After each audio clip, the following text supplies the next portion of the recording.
Hello everybody. I lost you just as we were going to say hello. You've joined us on a beautiful, cool, peaceful, happy, mellow, festive afternoon on Rietspruit Game Reserve. Let's check who's joining us from our pack. Hello Mary, hello Jennifer, Elsa, Bob, Brian, hello Carol, and if I missed any of you, hello. We see there are lots of chats in this chat about when we'll be back. Oh, just Bob. Oh yeah, okay, so it's me today, and we're on camera, and the plot twist is that Gareth is back in FC. I'm so excited. But VM will appreciate your warm regards on the other side as well, so he'll be great. I can't hear that. So we see there is a lot of chatter in the chat. Repeat the location, please. I'm just going to listen to this.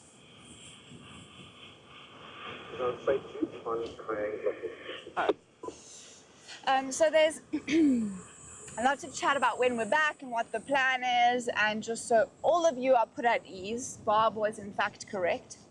This is our last live drive of 2024. Andrew's doing a Christmas dance. I don't know what that is, but it's Andrew's Christmas dance. And we have some pretty epic pre-recorded drives for you that are going to fill all the exact same drive slots. Now, just a top tip, some of those drives were filmed in the morning, so they bring a little bit of a new adventure and a new feel to them. But they're going to slot in directly to where our live drive slots usually are. So we will be on Monday, Wednesday, Friday, and Sunday, Standard African time. So you're going to have to do that calculation for wherever it is that you are in the world. But it's normal. Nothing changes. And then Andrew will be live from the 5th of January. It's a Sunday. So our Sunday is our first drive that will be live. So you've got lots to look forward to. 1 second. Up to and Sandy, there are 5 Leadwood stations on Blowbank. And the update I got was that there were a number of rhino sightings across Blowbank. And then a rhino cow and calf north of Lodge Pan. And an elephant bull somewhere on River Tree Track in Leadwood. There was something just called in on Kaya and Global, but that was very unclear. Copy, thanks. We are going Elephant bull. Avoid the drainage lines and River Tree Track.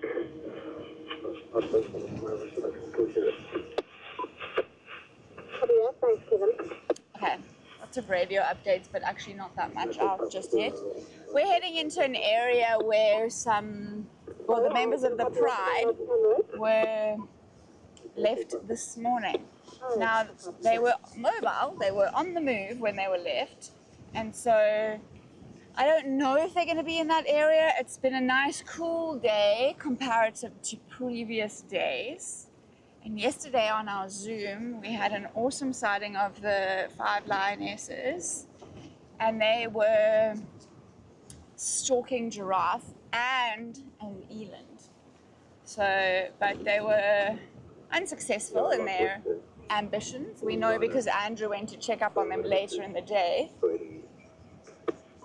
And they were still sleeping in a similar area. So there was no major update there in terms of whether they were successful. now I would like to see them. I'd like to see how well fed they are, what condition they're in, just to see if they have made a kill in the last 24 hours. If they have, it will have been something pretty small because they were seen on the southeastern corner and now they're kind of central west. I'm coming to join you. Day by day, elephant. Hi. How are you doing? Good, how are you? Good, thanks. Where are you off to? I'm just wandering around. I don't even know. Okay. You're just figuring it out. Me too. I'm also going to look. I'm going to go to Sesroy Link now. That's where they were left. But this morning, Oh, yes? What? What did you hear? I heard somebody said they left them on the river somewhere. One of them. Oh, okay. Maybe. That was yesterday. That was yesterday. Last night they were at Mambada. No, they weren't. Was it not last night? Was it the night before? Yeah. Night before, and then yesterday. Maybe they this were in the morning. eastern corner. Yes, yesterday I heard. But this morning, Kevin had them on Sesroy. But maybe they went south. You check the south, I'll check the north. We'll work together. correct. What's Thank your you. name? Terrence. Terrence. Sure. Have fun, everybody. Okay, that's cool. We have a teammate. We have a game plan and a teammate. You see, when lions are on the move, they can cover a lot of distance. I didn't see any sign of them. We did check Mamba Dam. There was no sign of them in that area. But it's not to say that they didn't move further south along the Diepsloot drainage line. It looked like they were walking in the river when we were given a photographic update. Now, keep your eyes peeled.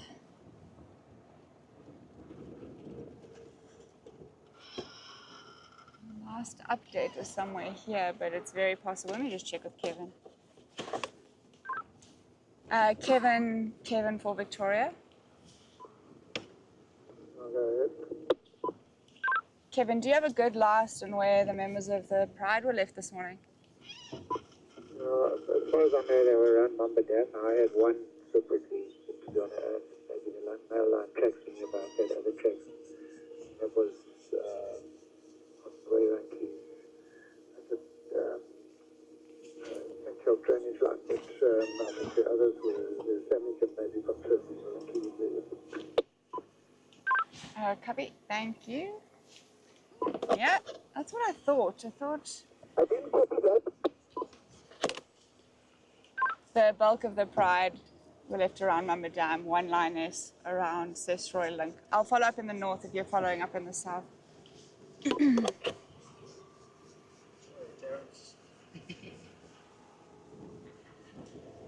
Okay, let's hope we get this lioness. But if she's moving south as well, I want to scratch around there, but I want to end my drive near, if we get lucky, near Seakoy Dam. Because you know, Gareth's last live drive, he had a leopard there. And it's about the right time in a territorial loop. He should have been back more than, well, once since then. And also, I'm just desperate. So, have a look and see what's potting with these lady lionesses. See if we can see them. Andrew and I did swing past Mamba Dam when we started drive. So, I mean, I'm confident that they're not at Mamba Dam. Let's have a peek here, because this is where that single line is. So they've obviously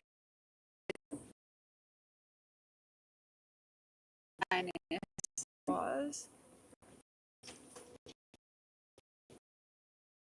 No, Andrew and I were chatting, and Andrew really believes that there is an eland left on this property. I backed my statement. One. I backed my statement. And I've seen it twice in a week. Folks, there are far more than one leopard on this reserve. Surely it's time. Surely. Comparing a leopard to an eland. Surely it's time. I'm just saying. I think, like, if there's only one of something on this reserve and I've seen it twice, that's gotta mean that the things that there are more than one of, we should be able to find. Watch out, Andrew.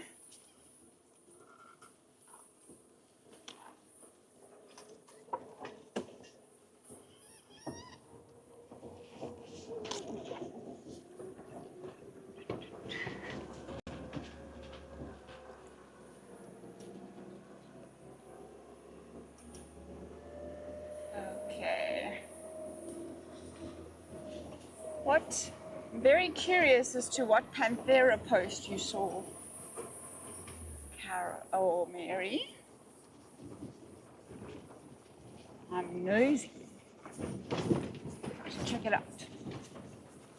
Hold on. Okay, we're gonna head up here. And then I'm actually gonna use, hold on Andrew, this is gonna be fancy. Can I confirm your log cooking policy? There you go, you made it up a lot.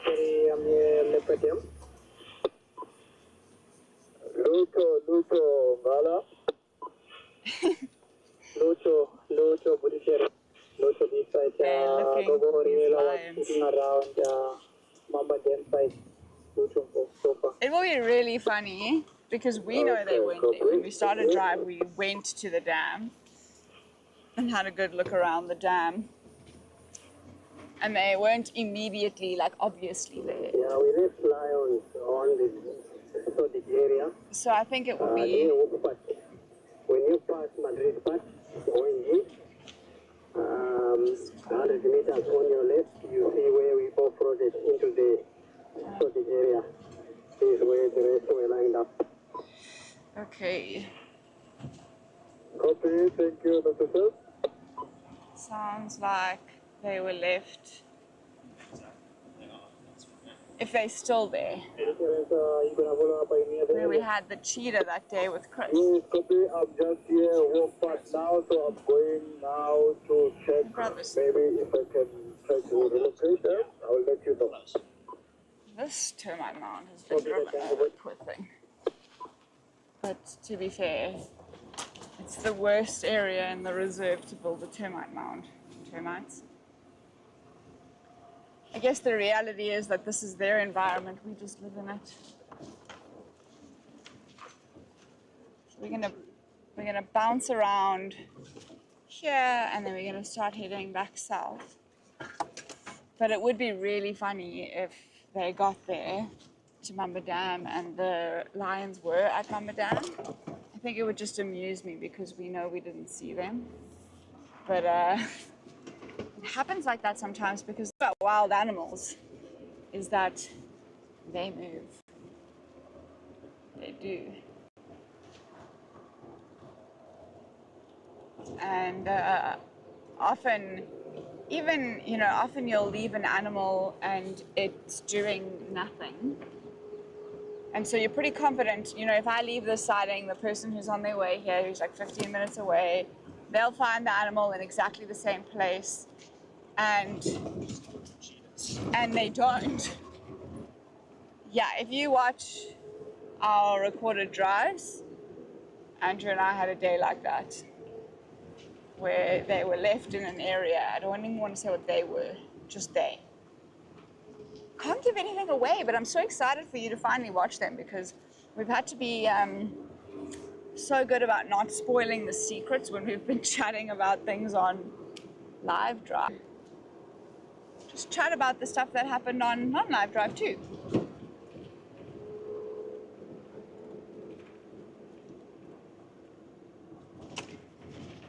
The beautiful African hoopoe who flew away.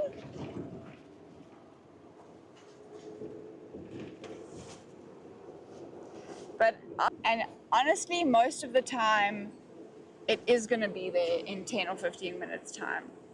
But there are also a number of times where I've left sleeping animal or someone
station, I managed to relocate the Pride.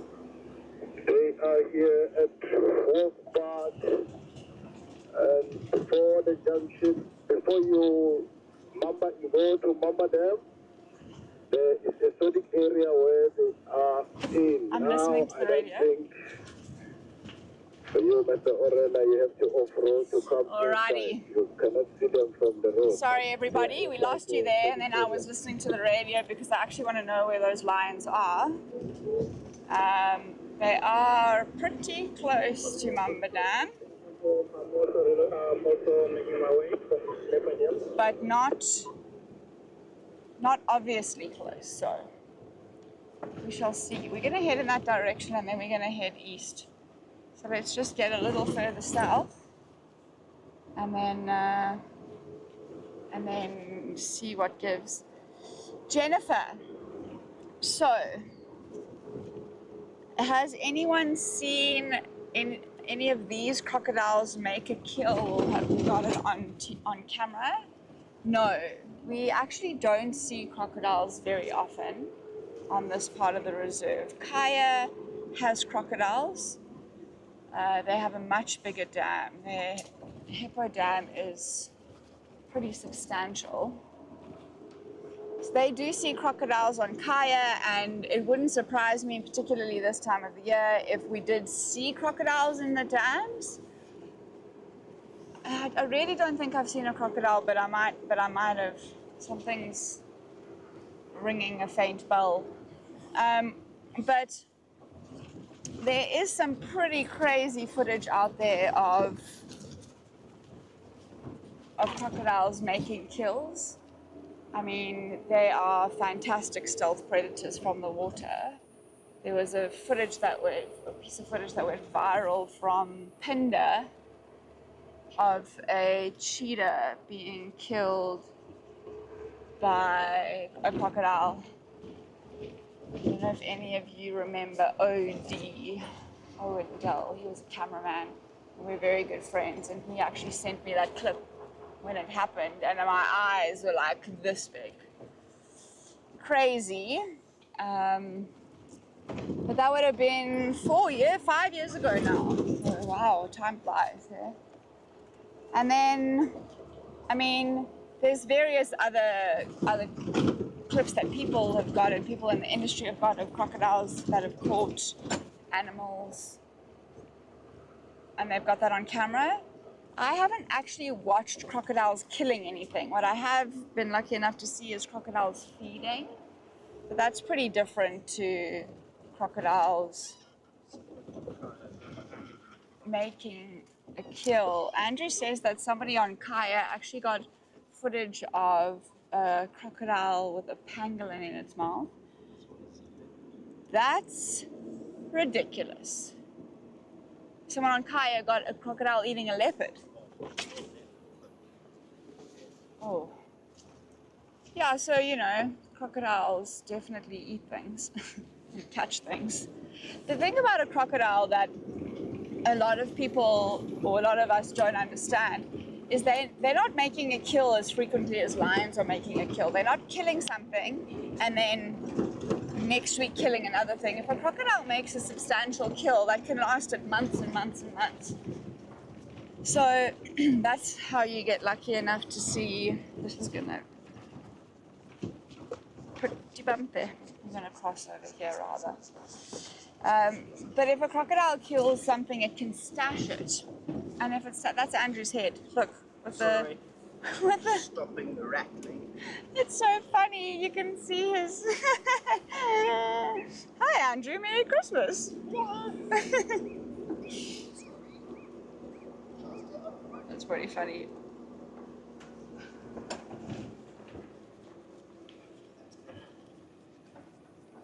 Hello, Betty. Nice of you to join us. Yeah, if I remember correctly, they didn't actually get that clip live. They got it while they were waiting to go live, and it's pretty tragic because, of course, any cheetah lost is not ideal. And she had done, and they had, I can't remember the story now, if those cheetah that were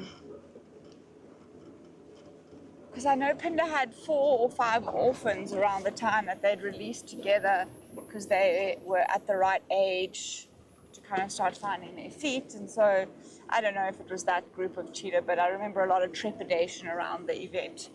Everyone was very invested in the lives of these cheetahs, and then we were just, you know, people were peacefully watching, and then crocodile grabbed one.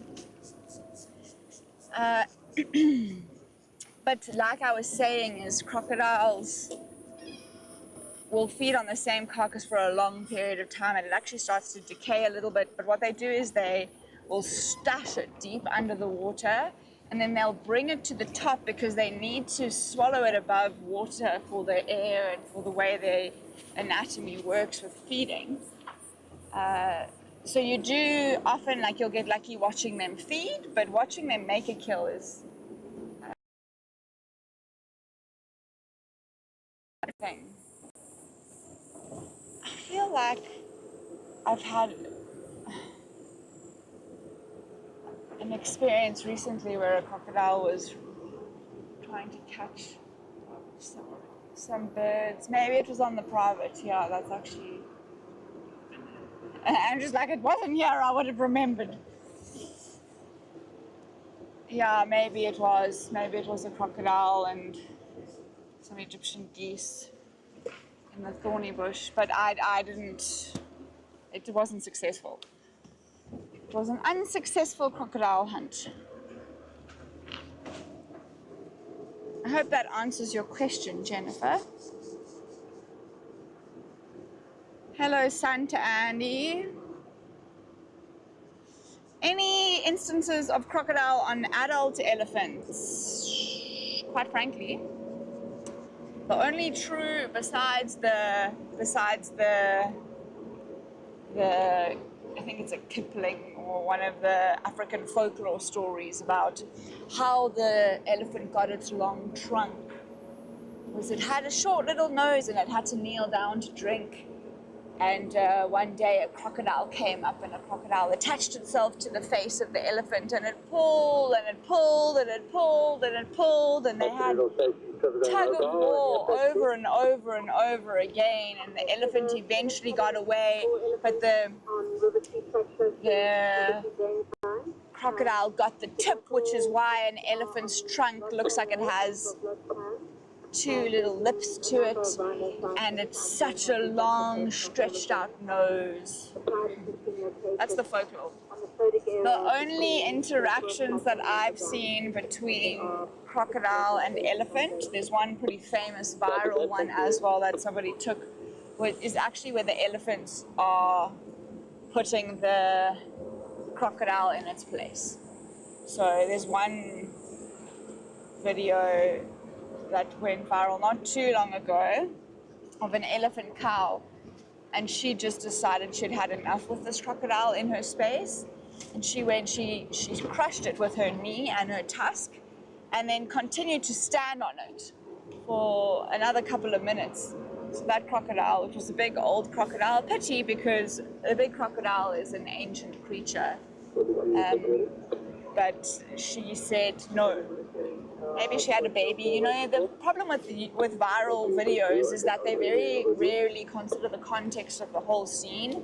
So you see 3 minutes of like sensational, something crazy's going on, and your context is not set. So you don't know if she was angry, or if this crocodile had tried to catch a baby, or if maybe the crocodile had another kill. Something that elephants really hate is predators and the smell of blood and the death of something else around them. So they do respond quite aggressively to that kind of thing. Particularly animals like wild dogs who've made a kill and the elephants can smell the blood, or I mean, I had a harrowing sighting once of the Sibuya female, a leopard, who'd caught an impala and hoisted it in a bush willow tree, but not high enough. So 5 or 6 hyena came in and they started jumping at the tree, and they pulled this carcass down. And as they were doing this, a herd of elephants moved through the area, and they just smelt the blood from this carcass because the carcass was being eviscerated. And the elephants lost all composure, and we were caught in this storm of dust and trumpeting and charging elephants. It was probably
five.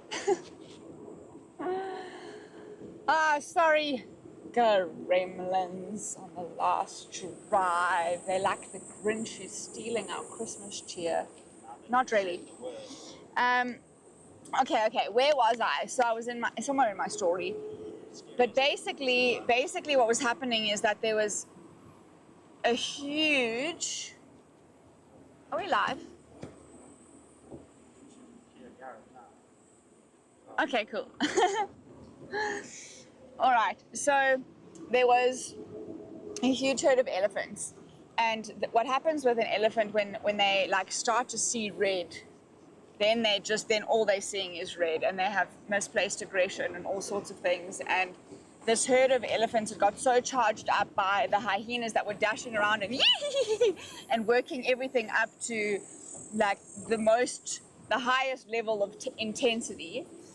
And then everything that moves is a target, but everything that isn't an elephant is also a target. So whether we sat as still as we could and just let it happen, or try to get out of the siding, every time we would move, we would become a target, and they were getting really, really animated. It was probably one of the most terrifying experiences in my guiding career. And eventually there was a gap, but it wasn't a gap. But there was enough space that I just started the car and I put my foot down and I charged through the charging elephants. Afterwards, we got out, and it was everybody needed a drink, needless to say.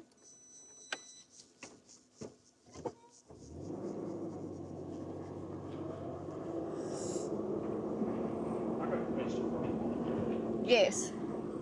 This is going to make you think. What is the most scariest thing that's ever happened to you in the bush? Don't say the baboon there. No, wait. Station with the pride. I'm keen to respond. I'm about 5 out.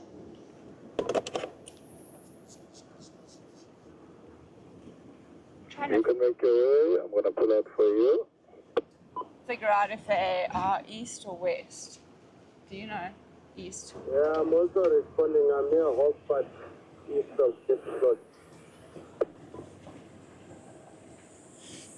So, Gorilla, you can make your way, then I'll make space for you. So, Okay, thank you. Andrew just asked me what the scariest thing I've ever experienced was. There's a few things that come to mind, List them all. Curious. but Currently going on to Glowbank number 7. I think the most terrified I've ever been was in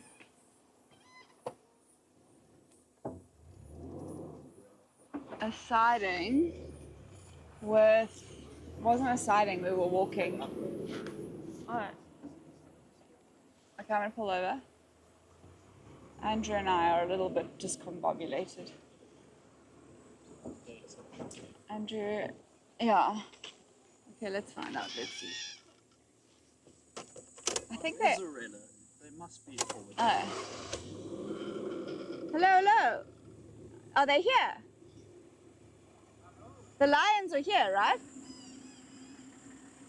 Okay, cool. I thought that You were calling me back. Okay, cool. You go ahead. I'm following you. Well, I'm going there anyway. Hi, hi, hi. Yeah, this is a bad side of the car. No one's sitting on the left. That's funny. They have so many gears and no one's sitting on the left-hand seats. Yeah, maybe it's like a team honeymoon.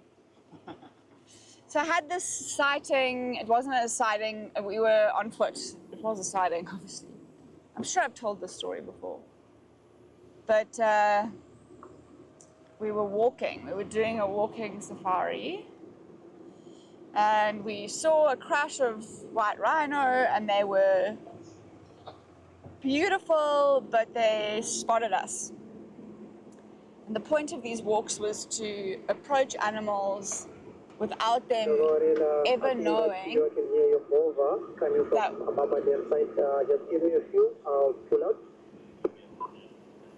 without ever knowing that they were there. That the walking safari is very different to a vehicle-based safari. The whole objective is to minimize your impact to the point where you have nearly no impact. And if you can get, you're going to use. You might not even need to come back. Come in here. These ngalas are getting mobile to us off, but. Okay, sounds like the lions are going to come to us. So let's just get an understanding of what exactly is happening, and then I'll carry on with my story, Andrew. Yeah. Okay. Looks like the lions are coming this way, so let's just hang out here. Oh, there they are. Turn around that and got a visual moving. Yeah, don't worry, it's not going to be much. You can't. I just saw a male lion moving. They're continuing like this, so they're going to pop out behind us. They might actually end up heading towards Mamba Dam. Where am I going to revert? Now.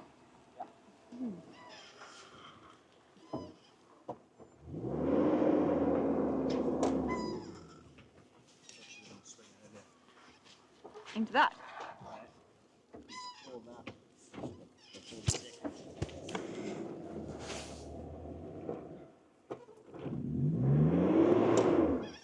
Okay, here they come, right in front of us.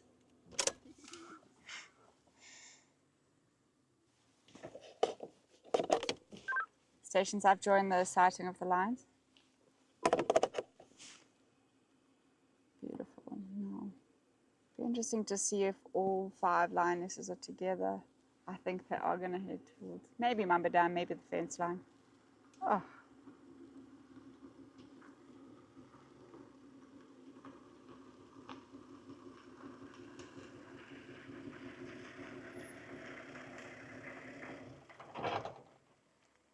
Switching now, the crowd, they are slowly making their way towards Hofpad, so you can wait at Hofpad. They are slowly coming to Hofpad. They are on Hofpad. Scent. She's scent marking there. Beautiful.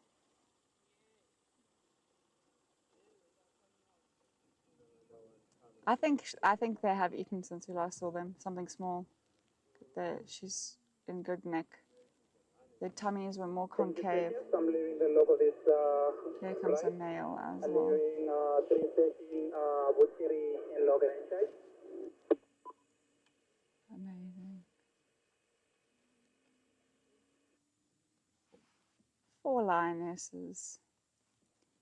A beautiful big male.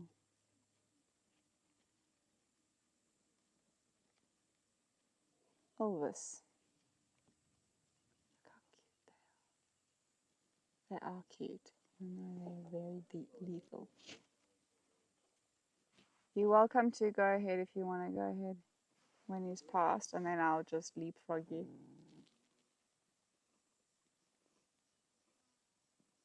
He's a lot bigger than these ladies here. They're big females, but he's a substantial male. Well, that worked out in our favor. Can you move back up a bit? Do you need more space? Yeah. Okay. Oh, a faulty raindrop. And a passive is gonna be really cool. He is defecating, which is like not our favorite smell in the world. Lion excrement.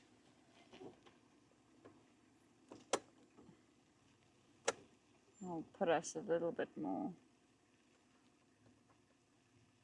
And he's going to hop onto the road now behind this vehicle.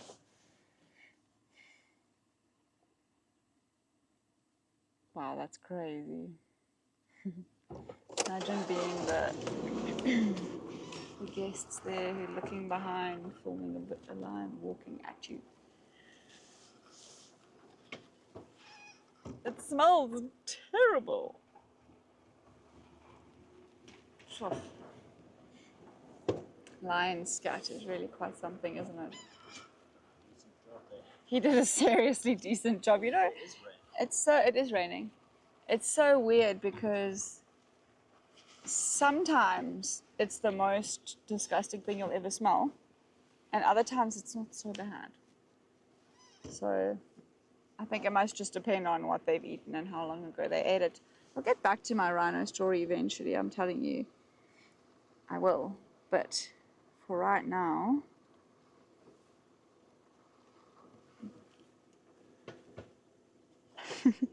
hello Con, nice to see you. We have swapped VM out for Gareth in FC this afternoon.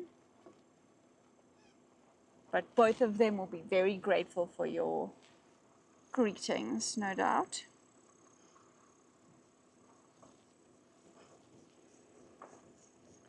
That was perfect positioning. I mean, how cool that they all just decided that they were getting up and they were coming towards us. I'm going to stop here and let these lions move, and then maybe when the car in front looks like they're going to pull over, we'll just go past. But we're not going to rush past Elvis. He's taking his time, making sure he can see all the ladies. It's not all the ladies. Somebody's missing. Maybe if we get lucky enough to have them, well, I guess depends on how you consider luck. If they settle down, we can have a little look and see if we can ascertain who's missing. It will be easiest if it's near Letty or Bucket, because they just are the easiest to identify. Detective Victoria, who's missing and what are they doing in the Diepsloot? Now we just need to get you a magnifying glass and a mustache. I don't want a mustache. Sherlock Holmes. I can be Nancy Drew. I don't have to be Sherlock Holmes. Hello, Michael. Nice to see you on drive as well. It's a very fitting end to this season. Although it's not the end, you have to understand she's scent marking in the middle of the road. That's not going to be very productive. It's got nothing to hold on to. I don't know if you saw that. I'm going to just try and get it here. Oh, there's a line behind us, Andrew. Looks like Mr. Kinky Tail. Hi there. Is right behind us. I didn't realize. So we really are only missing one lion on this reserve right now. Hopefully she joins us at some point. But they are making a beeline for, I think, Mamba Dam. It would be even more fun if they were making a beeline for the camp cam, because I think VM's outside tinkering with his trailer. Wouldn't that be fun? Oh, look, they've all... So I'm just going to pull over quickly. The lionesses, their body language changed there for a second. They were all completely still. Heads were up. And they were focused to the right of the road. But either they've given up or they're going to flank. Oh, this male just in front of us looks like he's going to scent mark where the lionesses were scent marking.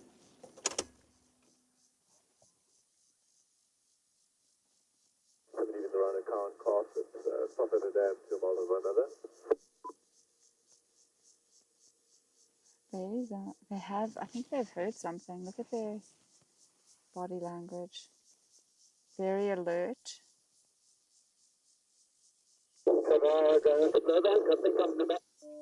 Figuring out what's going on.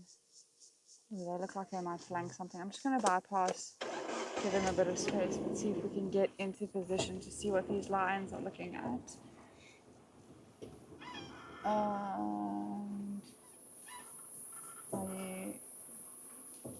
He's never mind. That's not going to work. I don't want to push him. Okay. I'm going to just pull over here.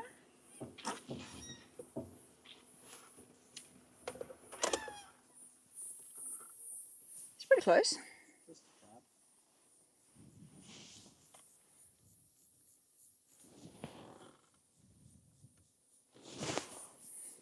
The next male is coming up right behind us.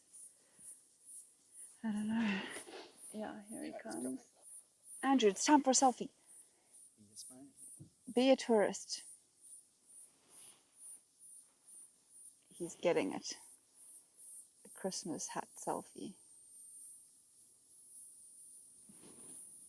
It's quite frustrating because he's just behind the camera. But here he comes. I don't know if he's gonna, he might scent mark where his brother scent marked. Yeah, he's going to. I almost want to move. I don't really. Okay, this is quite something.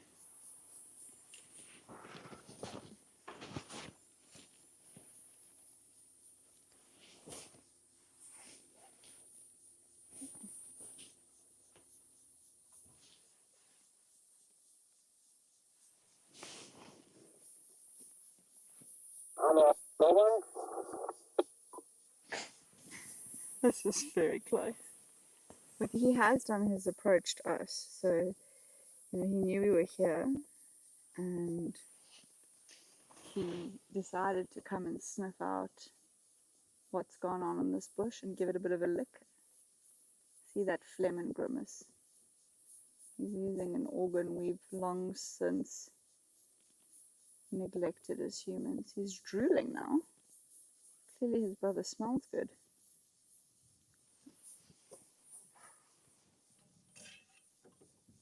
Oof. He's very close there. I'm just going to let him carry on. I've actually totally took my eyes off the rest of the pride because he was so close there. I think so.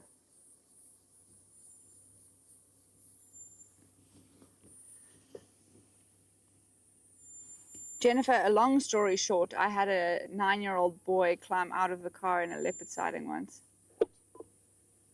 So that was the most reckless thing. But I mean, guests often will call animals and they'll go or something like that, and that's also very.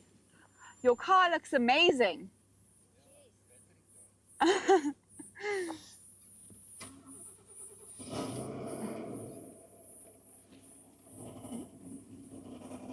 Oh my goodness, there's a dog. Oh, that's going to be interesting. The car in front of us has a dog on the car. I haven't seen. There it is. Oh my word. Surprised it hasn't barked. Clearly a very well trained dog. Laura would be going ballistic. So yeah, having a guest get out the vehicle in a leopard sighting was one of the most reckless things. Also, sometimes when guests stand up and the situation's tense, like elephants around or an animal that actually responds to people standing up, then it can get bit interesting. But generally, guests are great. Usually, if the guest is, that's crazy. If the guest is misbehaving, it's because I never thought I'd see this. It's because I didn't tell them what they needed to do. Wow. That's actually ridiculous. Let's see if I can get a picture of the lion and the dog. It looks like that dog's having a great sighting. This is 41 Rhino Poole, just here by boat camp, north of the airstrip, mobiling to south. The lionesses definitely look like they've seen something that's interested them. So they focused in the direction into the deep slope. I wonder what it is. The males are hanging back.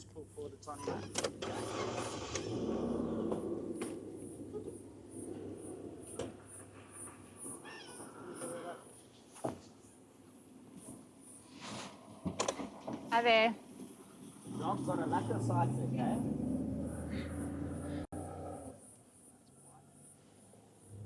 Looks like it's just us now. Well, that's nice. Leaving at a price, heading towards Mampa Dam, 1 year challenge unlocked. Okay, they've given up on whatever they were showing interest in. They're all on the road now. They're definitely heading towards the dam. If this male would, if he gets up and goes, it might be nice if we could get them all drinking at the same time. That's pretty cool though, look at that.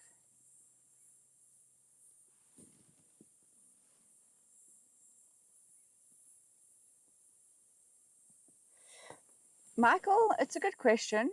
The safety component or the element to having a dog on safari in a vehicle. If the dog doesn't draw any attention to itself, the lion's not going to see it. It's not going to pay more attention to one vehicle than another. It's if the dog starts whining or wets itself like some nervous dogs do, or it barks, then the lion will pay attention, and then the most appropriate thing to do would be to leave the siding. But they were actually, that family were pretty respectful. They were here for a very short period of time, and then they left, I think probably on account of the dog. Andrew and I were giggling because if you had Floy in a sighting like that, you would have to leave fast because in fact you would avoid a lion sighting. You would never respond to it because she would probably bark at them, and we're low and she's like snack sized. But I've been in a sighting I was in the Timbavati. I have friends who have a camp there, and they have the most well-behaved, well-trained, what is it called? It's not a Jack Russell, it's a fox terrier. Her behavior is textbook. It's mind-blowing how well-behaved this dog is. I was in a wild dog sighting once with her. The wild dogs made a kill right next to the vehicle. Hyenas came in, about 8 hyenas, and started playing tug of war over this fresh carcass. So you can imagine blood and gore and 2 different species. The vocalizations coming from the wild dogs and the hyenas it's only something you experience if you experience that exact scene. It's like loud, and it's like screams and whines and barks, and it's just a whole sensory experience, plus the smell of the blood, even to our human olfactory system, was quite a lot. She was on my lap and I was on the front seat. She shivered the adrenaline through her body was immense because she's a fox terrier, and she's like, oh, there's like a whole lot going on here that I can't participate in. She sat there shaking, but her owner gave the command of quiet, and she didn't make a sound. She watched everything. She didn't make a sound, and the wild dogs and hyenas never once looked at her. They didn't. She drew no attention to herself, and they were not interested in her. So I've seen it really work. I've seen it work with animals. I'm going to go ahead of him. Especially dogs. I don't know that ridgeback. I don't know anything about it or if it's a well-behaved ridgeback, but it looked like a well-behaved ridgeback because I don't know many dogs who would be able to be that close to a big male lion. And we're gonna get lion booties unless I go up on the dam more. Wait. Yeah, I can. I'm going to try and get to the other side of the dam and see. This is amazing though. They're all drinking on our left. I'm just going to squeeze past. No man, no, that's unnecessary. Just going to go past. We've given them quite a wide berth. Go past to the other side.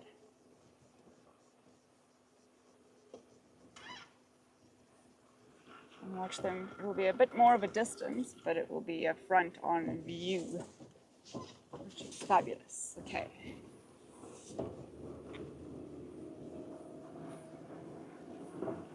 I think the thing about most dogs is that if they're well trained, you can do anything with them. And if they're not well trained, you can't do anything.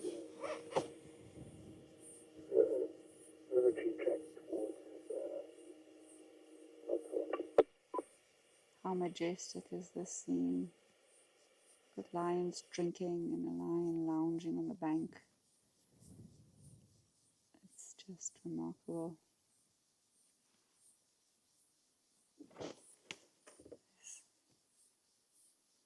So many of them, so there's so much that's going on here.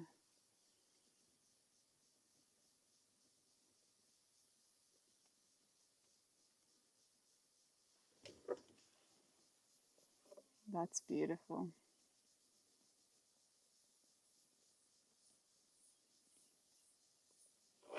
Kind of affords us the opportunity, maybe, to figure out who's I'm going to leave this missing. one rhino bull as an open lock here by Bush Camp F3, speeding to the south.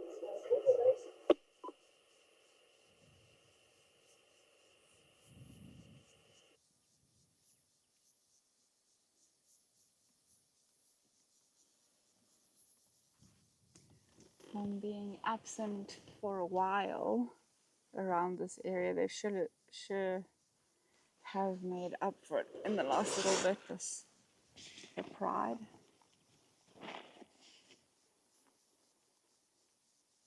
Awesome to have them all here.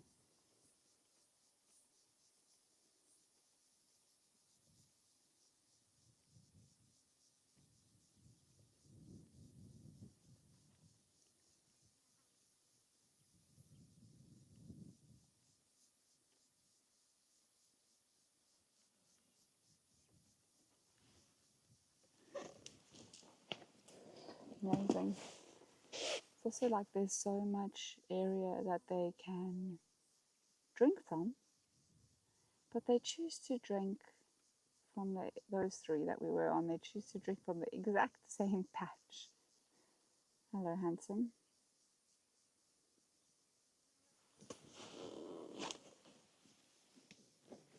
Very cool. Very cool last drive.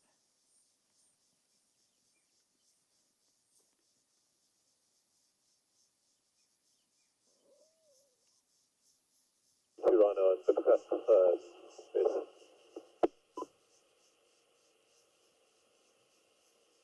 That male on the right had a drink, Carson. and now he's decided I'm going to go lie with the ladies.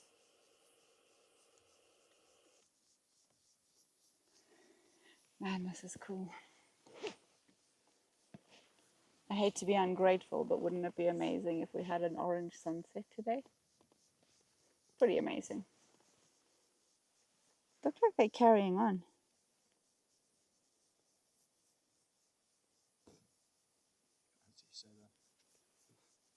Flop.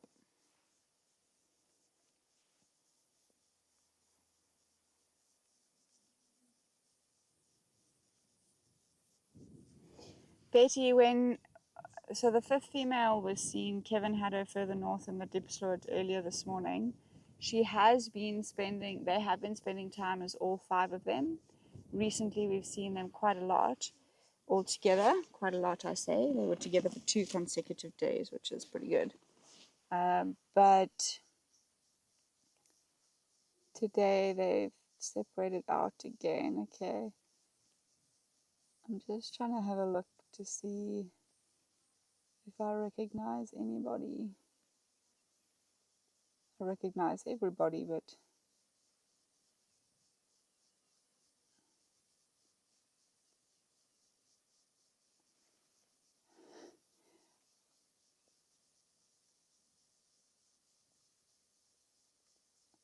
it's a big young line. I didn't have a good look at the first one. Okay, they're moving. Shall we loop around? Are they going to go to the fence? Looks like maybe they're not going up there anymore. She's cutting around. I think no, look here.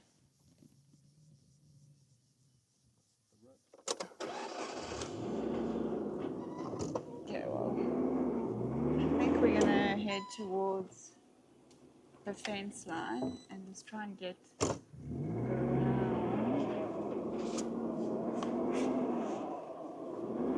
males are also up and on the move. Be interesting if they got to the fence and there were other lions. Oh, that's the road over there, Victoria. Just charging off. You're about to go straight. I was like, I'm just going to go directly to them, and then I remembered I'm on the Rietspruit Game Reserve. We don't do that here.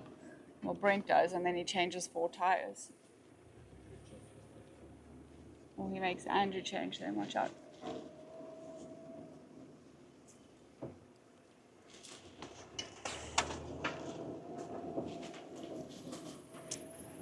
I might actually end up at the reservoir area.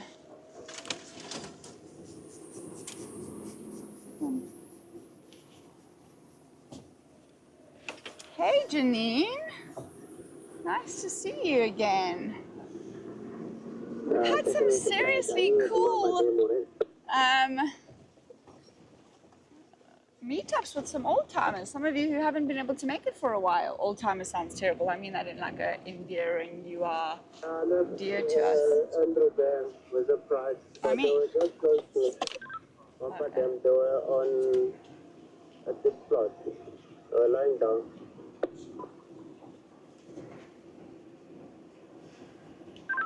Stations, the lions are now up and mobile southwest, kind of towards the fence line from Mumbadam. I'm just looping around to the southern fence line.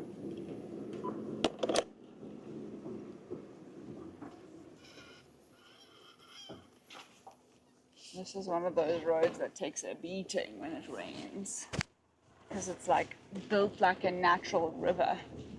A little river, but little rivers become big rivers. Watch out.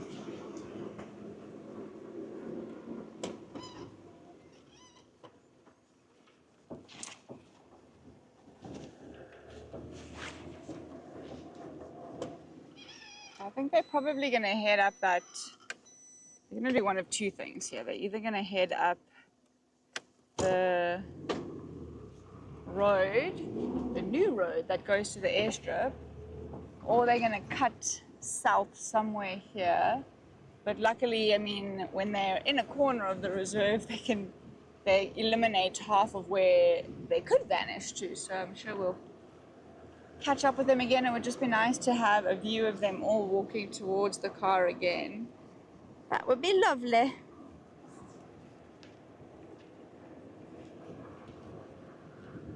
I was saying it's so nice to have Michael Fleetwood and Janine and all of you who we haven't seen for a couple of drives joining us on our last live drive of 2024.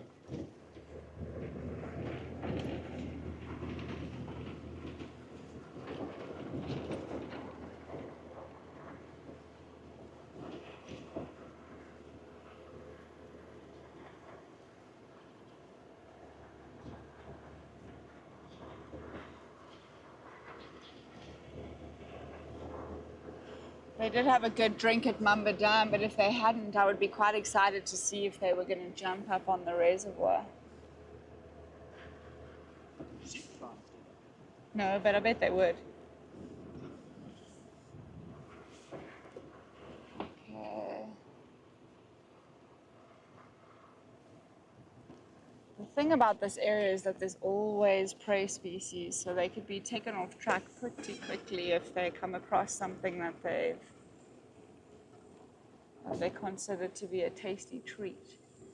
Unfortunately, that includes our 4 wildebeest who live in this area.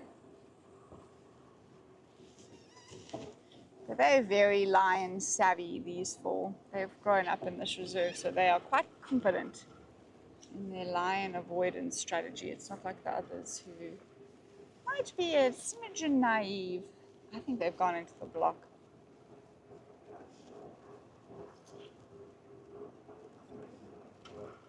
Andrew says they are in the road, but they're looking at us. I'm not going to go too close. Just want to see, not at us, in.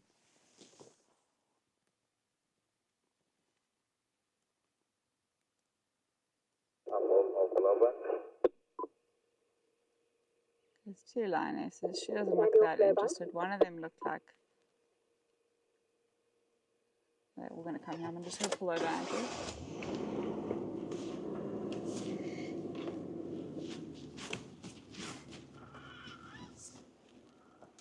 Okay.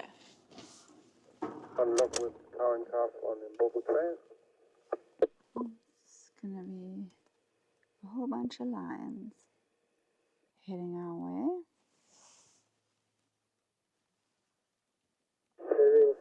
Charles, John Fred. We've lost a lioness and a male since we had them now at Mamba Dam.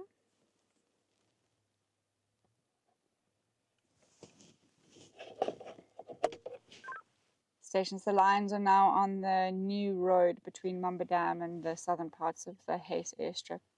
They're continuing towards the Hayes airstrip.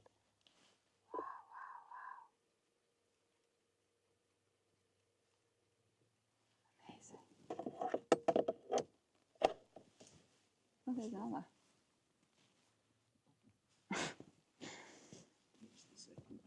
Like they're flanking us. Not really. Here comes the last male. Hi, Becky. Nice to see you.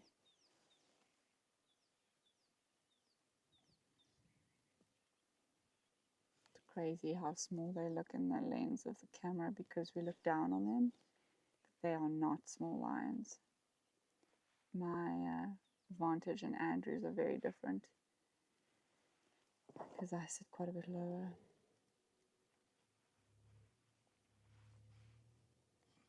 But even walking past us now, nice. Got Andrew's phone there. Here comes the last male.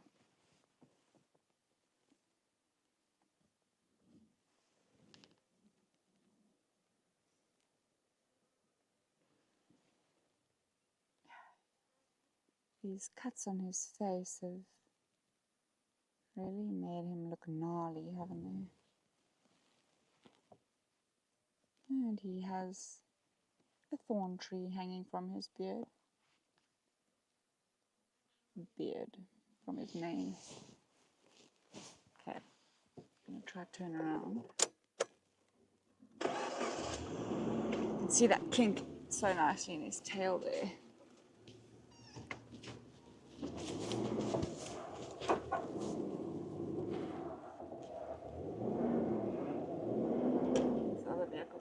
past us. And then we will...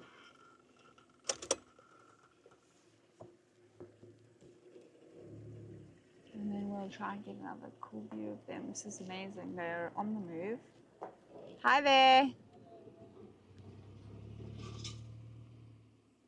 Yeah, that's very cool.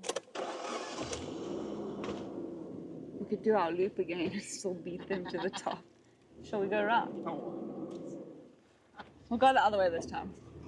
Otherwise, we're just going to look at Land Cruiser lights. It's more fun to do a Ferrari. Little Ferrari safari. Every now and then it's me. I'll go puff putt this time. Maybe I won't. No, I will. Just because it's marginally smoother. That other road is quite something. You feel like you need a seatbelt. But actually a seatbelt is counterproductive in these vehicles because you need to be able to jump out at any point if you can. You don't need anything holding you to the vehicle. You should never be going fast enough that you feel you need a seatbelt. You should, however, know that if a situation's getting a little bit harrowing, hold on. Oh, this needs to be filled in. Then you should be able to hop out. So that's kind of the reason. None of these vehicles have seatbelts. Oh, there's quite a bit of lightning. Very, very frightening behind the mountain, yeah. But it's not a lot of cloud cover. The rain that has been threatening looks like it's going to dissipate, and usually I would be sad about that because that's the light.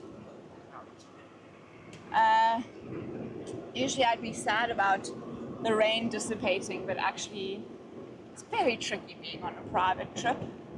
If you have lots and lots and lots of rain, it's a lot of fun. It's a lot of fun. And it doesn't always mean that you'll suffer with your sightings if it rains. Sometimes your sightings will remain amazing. But other times, animals get pretty... They are now on 28th, but close to the place. Madrid. You can join us.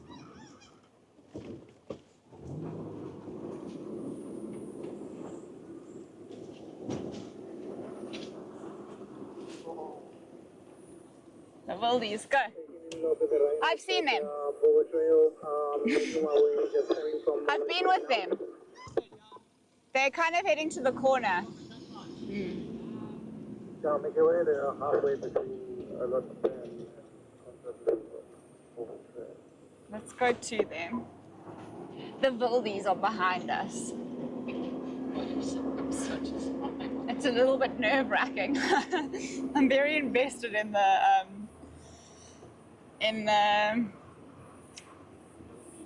these four wildebeest. Oh, there's impala here. Haven't seen them yet. So might have been worth it to go the other way, but I thought, not the camera.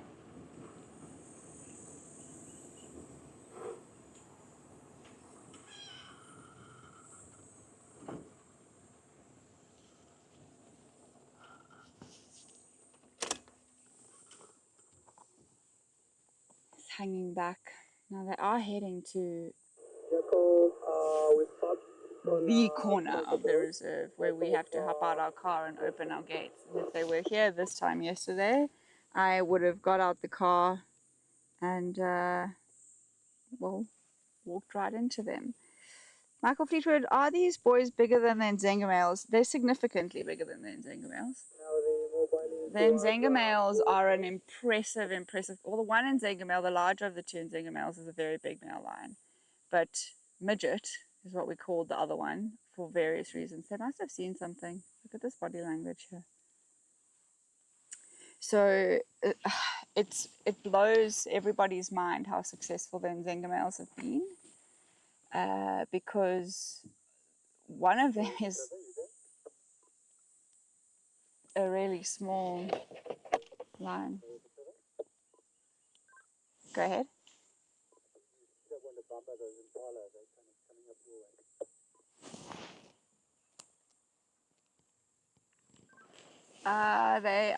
They look like they've taken note of something, but nothing where I am. I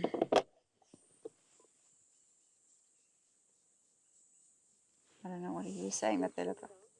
They look like they're showing interest in something, but some sort of impala or something. Yeah, so the Nzenga males are impressive males for having held the territory they've held on the Sand River for as long as they've held it, but they're not the biggest male lions. When the Kambula lionesses were mating with the Nzenga males, some of the lionesses stand the same height as those males. They are ridiculously large females. So that's another factor, the fact that the females in that area are really, really big. But I'd say on average these males are definitely bigger than both of the Nzenga males. However, if you put them in a pen against each other, my money is definitely on the Nzenga males. No offense to the Rietspruit boys, but those guys have street cred. They know how to... They have no street cred. They have pretty main cred.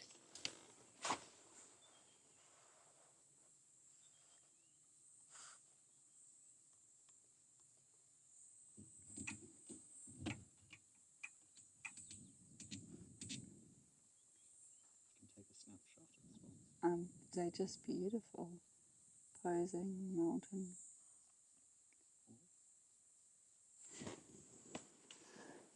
The impala are alarm calling at something over there.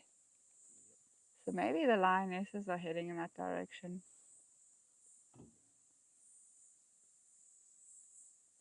Should we have a look?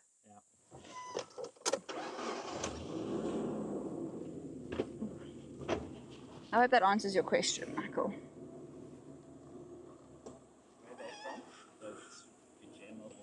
The Nzenga males, oh, there's a wildebeest right there. The Nzenga males are from the Nwashishaka pride in the Kruger, south of Skukuza. You know what these rhinos that are over there?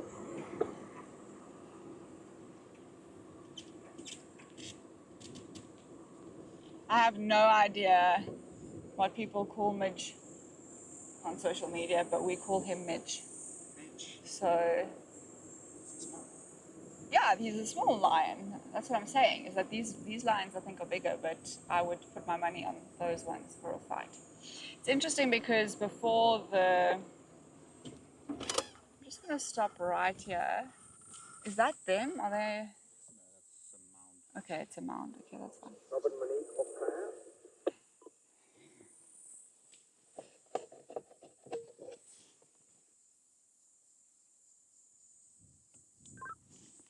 Trevor, do you have visual of the lionesses?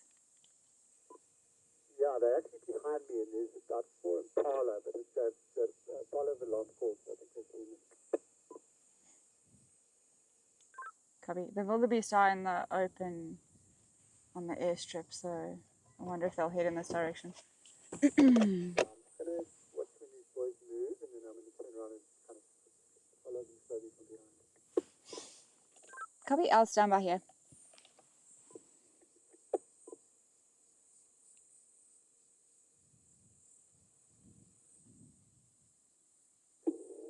Victoria, how many lionesses are there? 4, Kevin.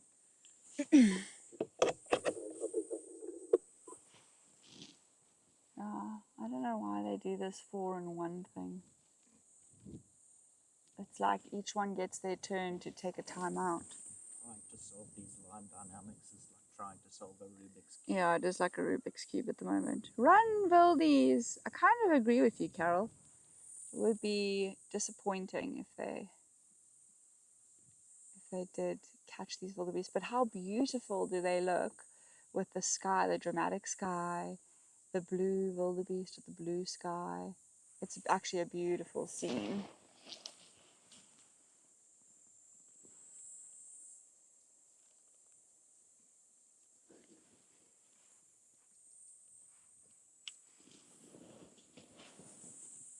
One's moved off.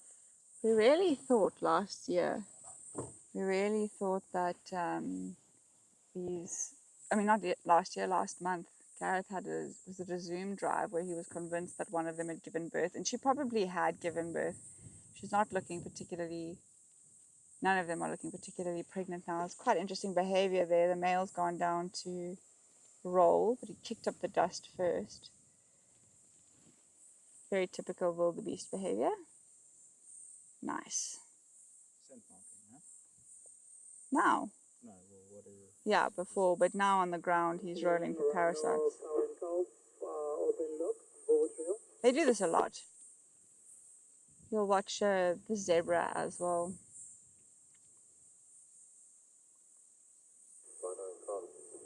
He looked like he was going to put on a bit of a rolling show, but he's stopped himself. Not a bad thing that he stopped himself, because with the lions around, any behavior where they're not paying attention would be behavior that could impact them negatively. Of course, we don't want that.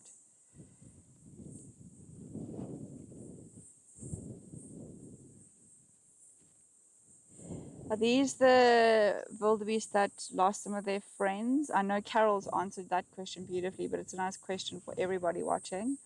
No, so we had those wildebeest 56 that were released early October, and 4 of them were killed in one day. But it wasn't right after they were released. It was a couple of weeks later.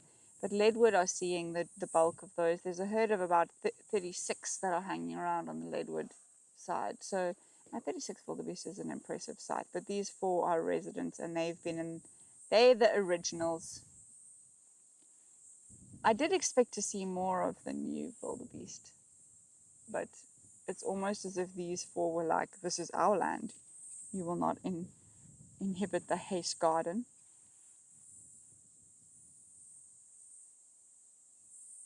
He poses so beautifully, but always behind a thorn bush. Getting rained on again.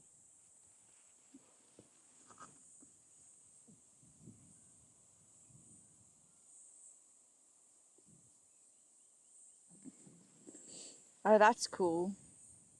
I'm very impressed with the Ridgeback. He was a very well-behaved dog. That's the end goal, is to have a dog that's so well-behaved that you can take it on game drive with you.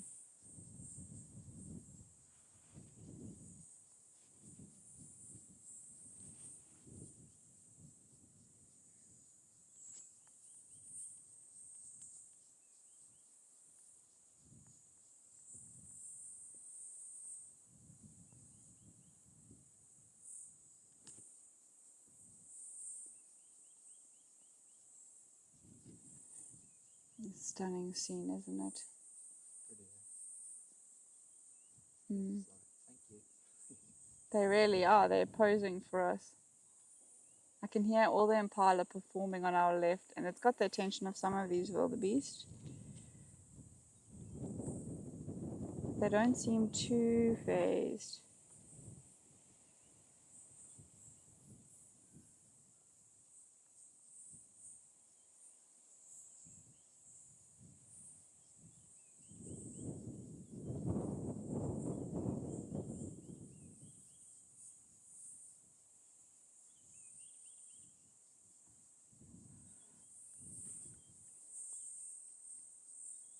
No. I wonder what these lionesses are doing. There's not very far they can move from where they are.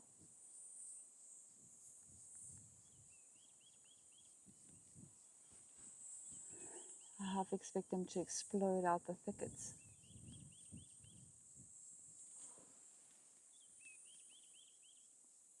No, I'm still hearing an alarm calling.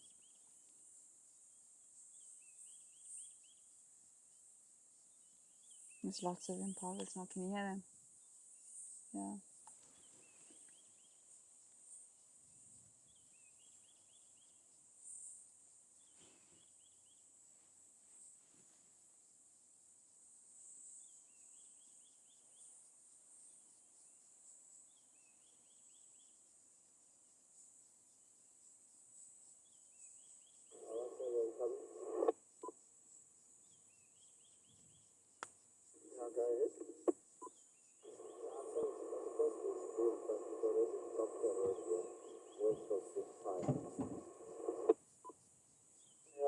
There were two of them, and they were sitting together as you cross the before you go up the steep bank.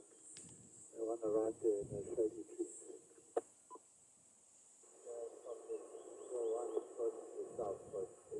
Such a pretty scene. Seems like I had a little sneaky peek. It seems like there are elephants at Lowveld Dam.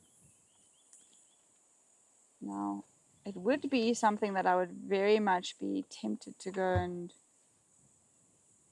view, except that we're losing light quite quickly, and I really do want to see what these lionesses get up to. Amazing. Every time I have a plan in the bush, the plan gets derailed, and that's fine. That's the best part.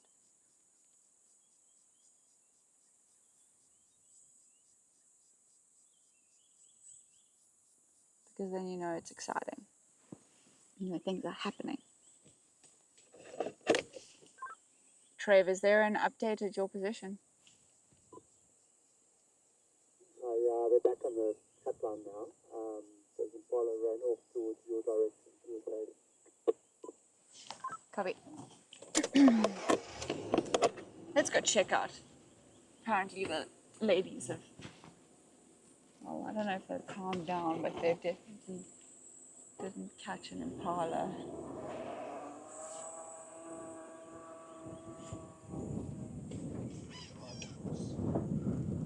Thank you. Our wildebeest should be safe, but they also shouldn't be so nonchalant. It would be nice if they were a little bit more oppet, is what we would say in Afrikaans. Basically, it means on top of things, but it's so much more effective. Oppet. Wake up. Be alert. The lions are about. And there are more lions than wildebeest at this particular moment. So.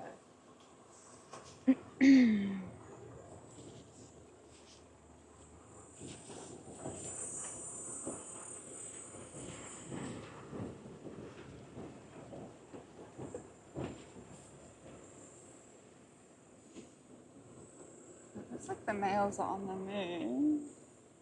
Andrew, should we go and see if we can get them from the front?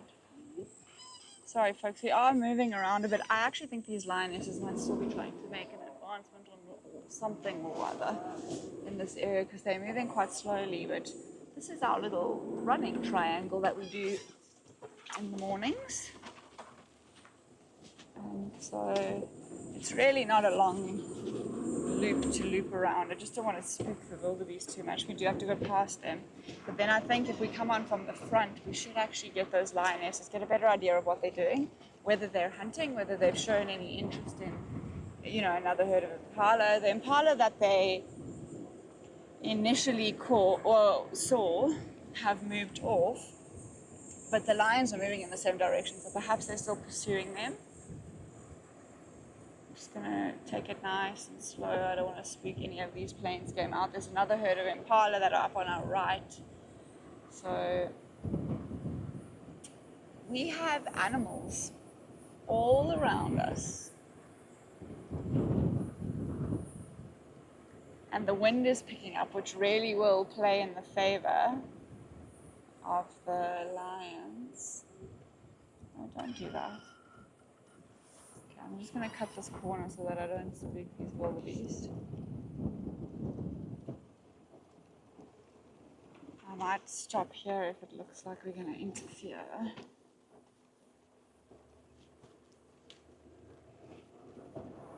Nope. Kind of hoping to see a whole bunch of gnarly apex predators moving down the road towards us, but that's not the case. They're probably all flat cats on the fence, and we just couldn't see them from the other vehicle.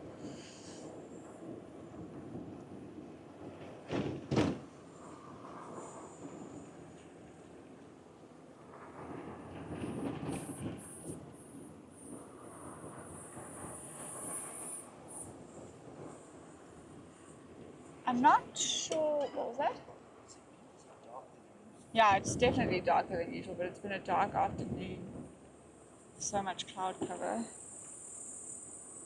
Janine, I'm not totally sure what you're asking. Oh, Oppit. No. Ooh, that's great. It's O-P-P-I-T. Oppit.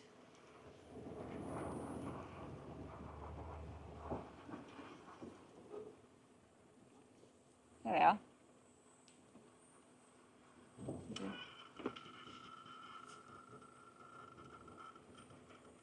Well, this is not the drama I thought you were going to give us, girls. I'm going to refrain from putting a light on them just yet. Most of them are still looking relatively hungry. And we know that there's quite a bit of plains game in the area. So if everyone can just bear with us and the fact that it is quite dark, I know the lions aren't doing much at the moment. Oh, is that one right next to the car there? Yeah, there's a male lion up there. Okay. Where's the fourth lioness? Can you see another one, Andrew? I can see 3 lionesses and the 2 males.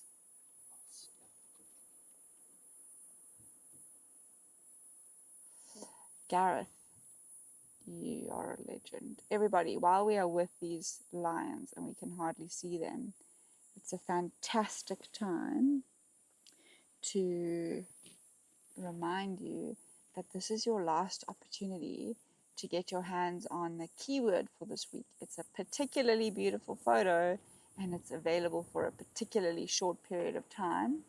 It should be on screen now. It's a picture of one of our beautiful male lions. And the keyword is high ground. So those will be sent out probably tomorrow. This is your last chance you get to get your hands on this high resolution copy of this image before it switches over to a new image with a new keyword.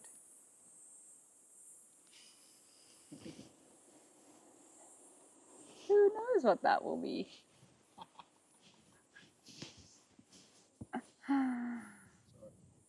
Andrew thinks I'm really funny. I'm not that funny.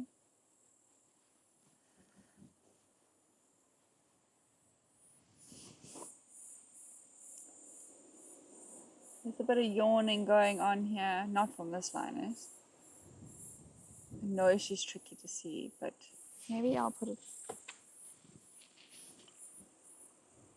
Does that help a little bit, Andrew? Yeah. Okay, I'm just going to put it on, but if I see anything concerning, this wind is perfect for them. Hunting conditions are brilliant because it muffles their sound, and the wind is blowing from where the impala and the wildebeest are to this direction. But these lions don't seem to have any awareness of the fact that they're wildebeest up there, and that's okay with us. We're okay with that. We're not supposed to have an emotional attachment to wild animals, but we definitely are fond of our wildebeest quartet. They're not very musical, but there's 4 of them.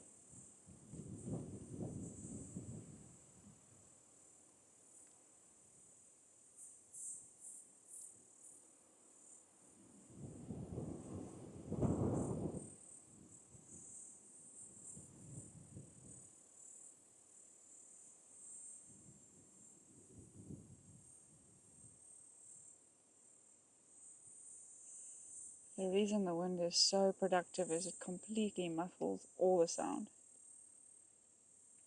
But it's working, I think, almost against the lions at the moment, because they also can't hear prey species moving around.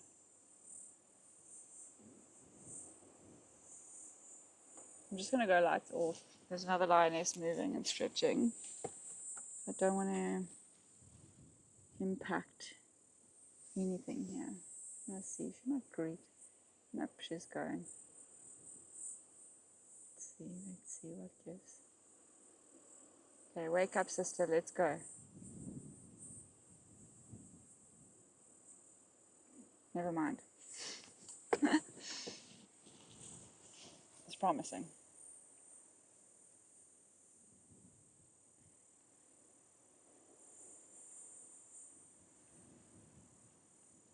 Very promising for a very short period of time.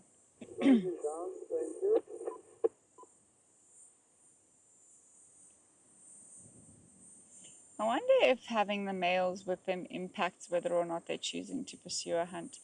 I know that in a lot of contexts that would not sway. Can I drop through?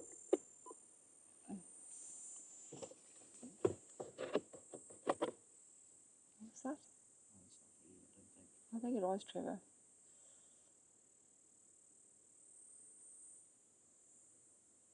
Yeah. You're welcome to bypass. The gate that we enter and exit this property from is literally behind us right now, and we have to get out to open it manually. It's pretty funny because I haven't yet been greeted by lions, but I don't know what I would do. I think I just have to wait.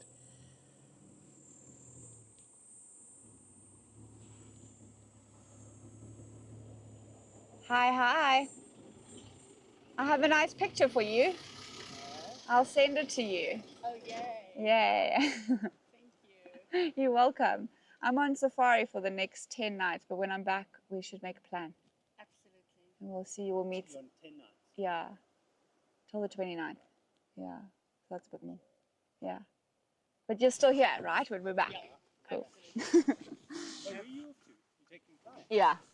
Yeah, just local Timbavati, this area. Yeah. Have a fun evening.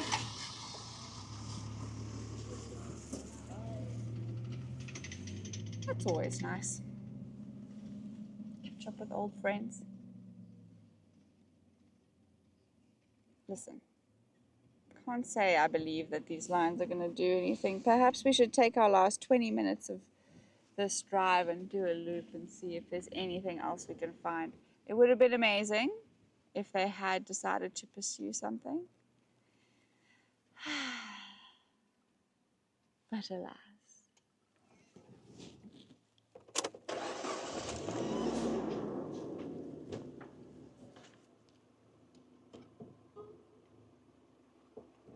I'm going to weave through. I don't want to impact them very much. So we're going to do something similar to what that other car did, but maybe like a little wider. It's that leg. She doesn't like it. I'm sure it's the same lioness. So interesting. I mean, that's typical of that's what we tell guests, you know, keep your limbs on the vehicle.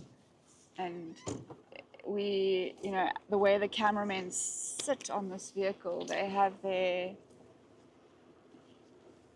one leg off the cart to be able to use the camera. And there's one lioness in this pride that cannot handle Andrew's leg. She's like, nah. I don't know if she thinks it's tasty or if she thinks it's going to eat her. But she always looks at it like her eyes are wide.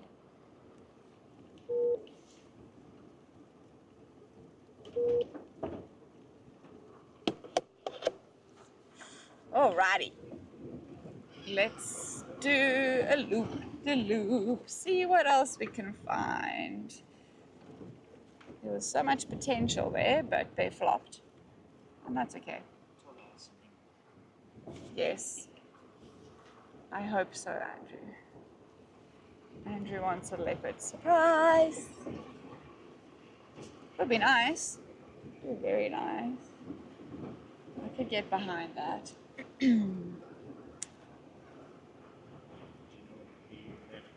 I would very much be, I would worry about my own reaction in a leopard sighting on Rietspruit. I think I would be so excited and emotional that I might scare the thing away. Just kidding. I have high levels of composure when I need them. I don't know if that's something I've always had or if that's something I've had to learn. I was telling you all about my rhino story. Thanks, Michael. Nice to see you. Hopefully we see you lots in 2025. Oh, we will see you in 2025. So, where did I get to? We were on a bushwalk, and the point of a bushwalk is quite different to the vehicle. Is you, where possible, don't want to announce yourself. You want to use the wind, you want to use the elements, you want to use everything in your favor to try and approach animals without threatening them. And you keep a much wider berth than you do in a car, of course, because you have no false sense of security. You are totally switched on in your most primitive sense. All your senses are firing on overdrive. Anyway, we saw these rhinos at the beginning of our walk, and they saw us and they moved off, and we didn't pursue them because they'd seen us, so it's kind of like the game's over. There's no hide and seek. And then we did a long walk. We did about 6 hours that day. And on our way back, because we'd parked the car somewhere, we came across the crash of rhino again in a similar area, not the same area. And there were 6 of them, I think. The details are blurry now. But we did this incredible approach. This might, no. I was going to try and show you what happened, but there's too much grass there. I'll get ticks. And we did this amazing approach. We got within 40 meters, which was maybe 30 meters, which is close, but not too close, respectable. They didn't know we were there. Everything was perfectly in our favor. Perfectly in our favor. We couldn't have wished for it to be better. We were in a combretum thicket at the base of a marula tree, a small marula tree, but a marula tree nonetheless. And all of a sudden, something spooked them from the other side, and they started running towards us. And the guy, so we were all guides, thankfully, and we had 3 rifles actually. And the guy who was walking lead rifle was a man with many, many, many hours of experience. I can't remember now, this is a big gap, so forgive me. I need to go and brush up on these details and read my trails book. But it was either 2,000 or 6,000 hours. Gareth, I don't know if you remember. But a lot of hours. Anyway, so as these rhinos got spooked over there, they started running towards us over here. And then, to make yourself big and announce yourself in the hope that they're going to run away, the guy leading the walk, we all were taking turns to lead the walk, but he was the most experienced, thank goodness, for that day. And he stood up and he started shouting, hoping that he would make himself bigger and the rhinos would deviate and move off. But instead, rhinos run really fast and they have these really big heads, and their heads work like rudders.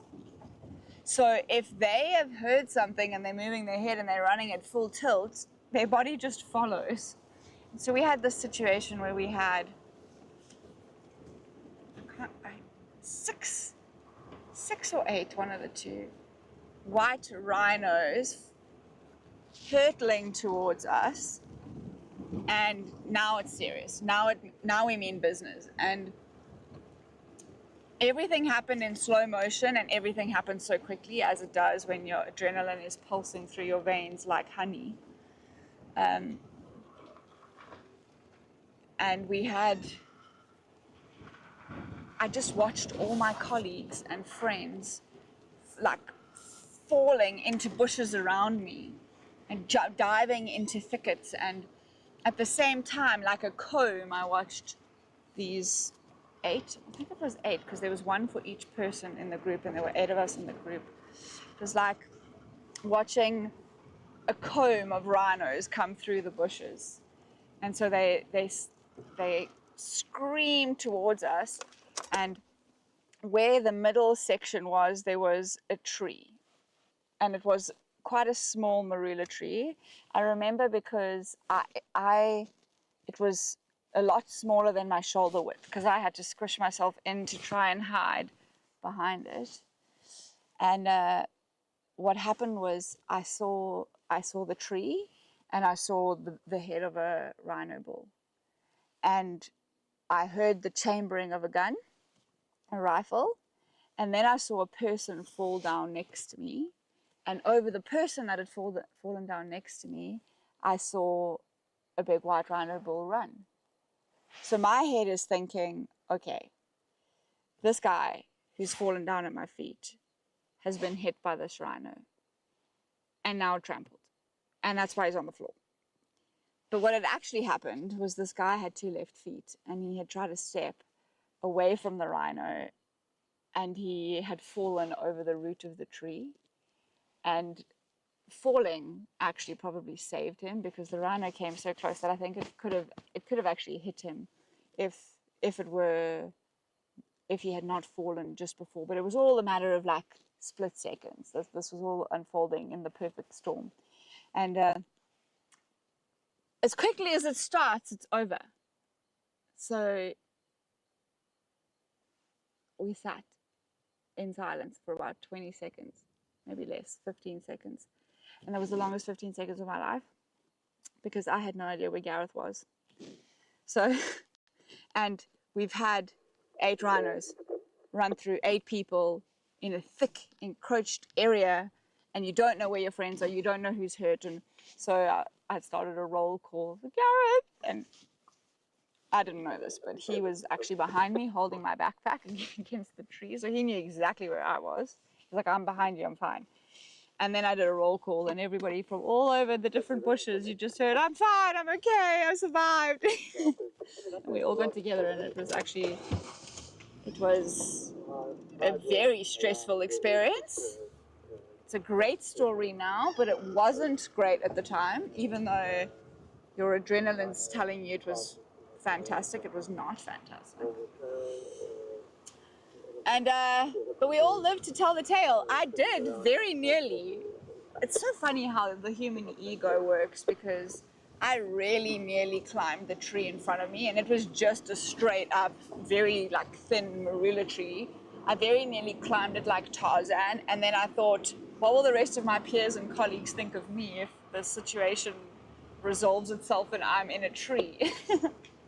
Which is such a stupid way for my brain to have worked. It shows me where my vanity is something I need to deal with, because if it had saved my life, I would have climbed the tree. I should have climbed the tree. But that was the closest encounter. My heart was certainly in my chest. Andrew asked for this story. Probably another story that I have also with Gareth. We were not dating.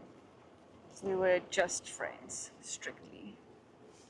And there had been a rhino. Yeah, we weren't even, I mean, obviously we weren't married, because we weren't even together.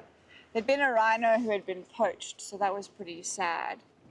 We had to stand guard over the carcass so that lions wouldn't eat it, because it's a crime scene and they needed to do an autopsy. And we had a middle of the night shift.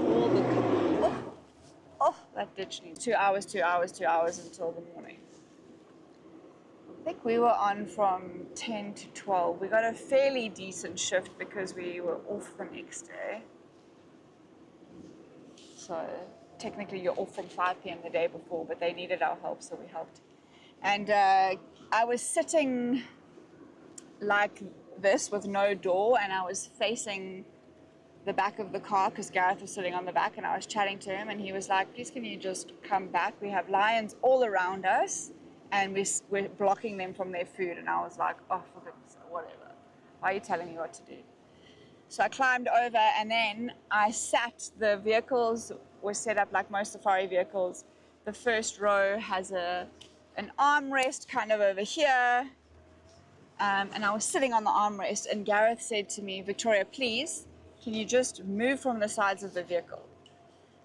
And I really thought he was being neurotic. I thought that this was the most ridiculous thing. I was like, this guy has a crush on me. He's being ridiculous. Just kidding. But it's funny now because we're married.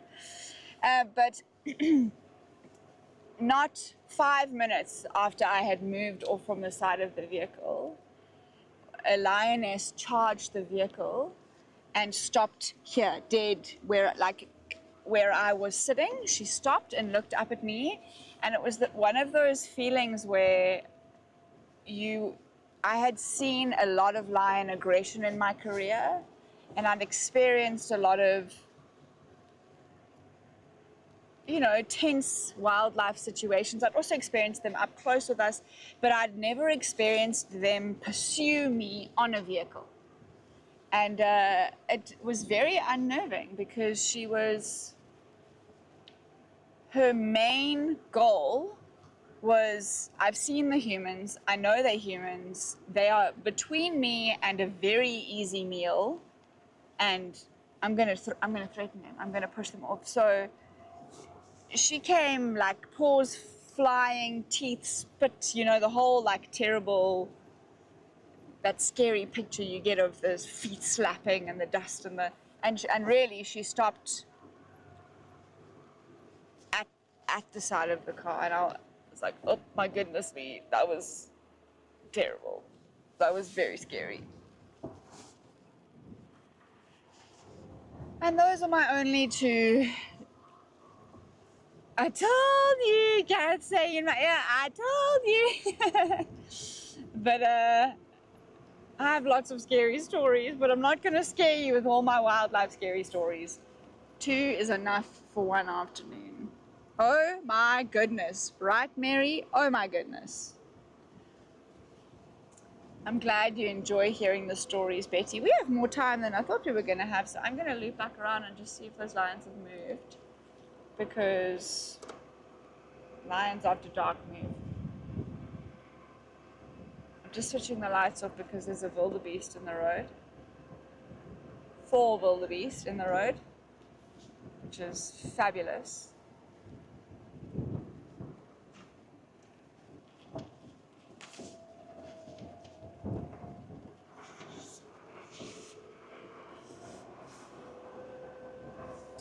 Yeah, that was particularly gross because, decaying large mammal is really smelly, and it was January 2022, I think, yeah. So it was just altogether a long 2 hours.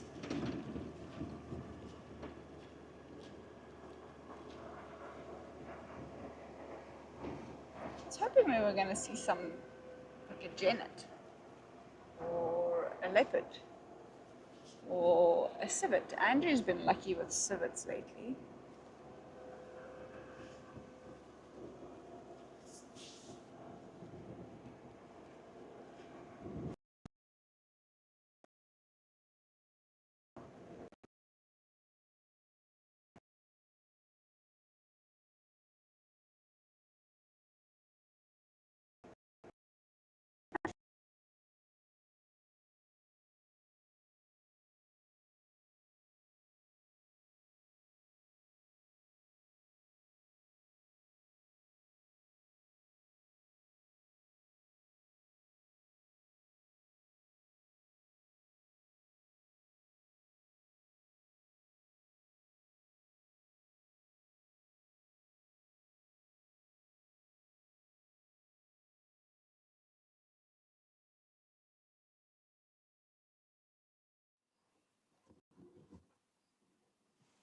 looks like 2 lions. 2 of the lions are not here anymore. That's fascinating. Got 1 male, a female, and another female. But I don't know where the others are. Andrew? No, look, male lion. Female. Female. That's all we have. Very, very interesting. Maybe we drive the western fence. Just have a look. 5. Use our 5 minutes wisely.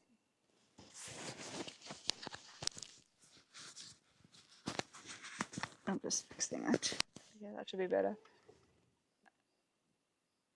Let's use our last little bit of time together wisely with these lions sleeping. I'm just going to go up the...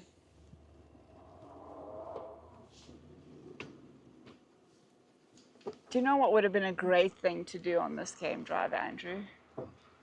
Just because you and I have had such a hard time. It would have been a really great thing if I had brought you peaceful sleep. Just because we've been so bad at it. I know what I'm getting you for Christmas. Peaceful sleep. Very much so. I thought you were getting me iCloud storage space. Andrew's getting me iCloud storage space and peaceful sleep for Christmas. Ooh, an owl just took off. But it's gone.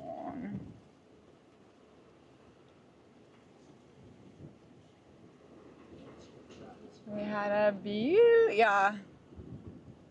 beautiful sighting of my bye-bye cub on this fence line yesterday morning on the Zoom drive. They were playing and having so much fun. So it was really special to see them. I'm treasuring every single sighting we get with the 2 of them together because I know that at some point she's... Woo-hoo! What are you? Janet. Gone.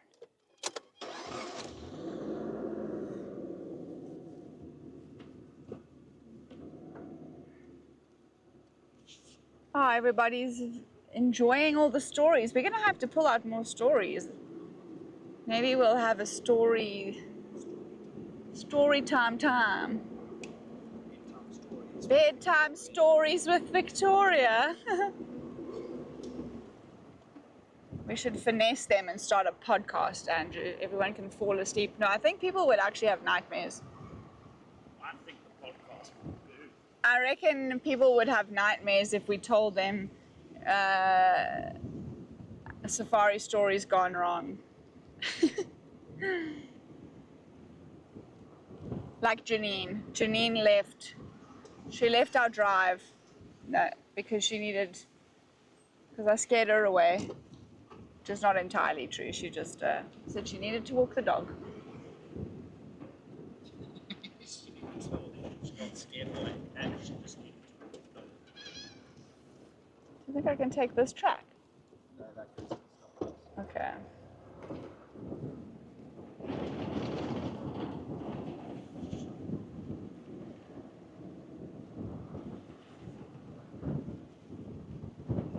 Alrighty. I can't believe that we are at this point in 2024 where this is our last live drive of the year. You all have a treat in store for you for the next couple of non-live drives, but it's crazy to think that, that I've only been with you for 3.5 months. Feels like I've really been here a while, and it's also crazy to think that the year is really closing off now. But Merry Christmas, Happy New Year, and safe festive seasons to all of you from Painted Dog TV. We are so grateful for you, and we just want you to have a really special time of the year now, and we are so excited to see you early 2025. Take care of yourselves. We'll see you in the new year. Bye.